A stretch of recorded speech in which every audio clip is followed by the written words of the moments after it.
போற்றிடுவோம்.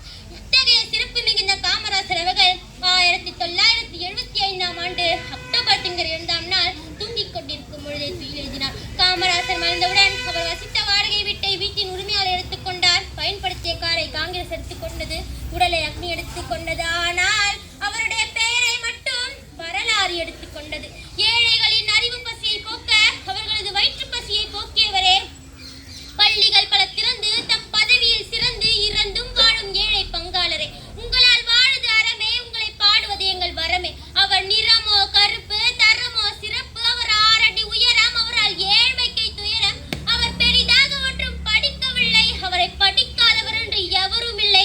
அள்ளி கொடுப்பவர் கைகளோ நீளம், கோடி யுகம் கடந்தும் அவர் புகழின் மண்ணிலே வாழும். பூவென்றால் மணக்கும், கனி என்றால் இனிக்கும், சூரியன் என்றால் உதிக்கும். ஆனால் எங்கள் ஐயா காமராசரின் புகழ் உலகம் உள்ளவரையிலும் நிலைக்கும். நேரமோ சுருக்கம்,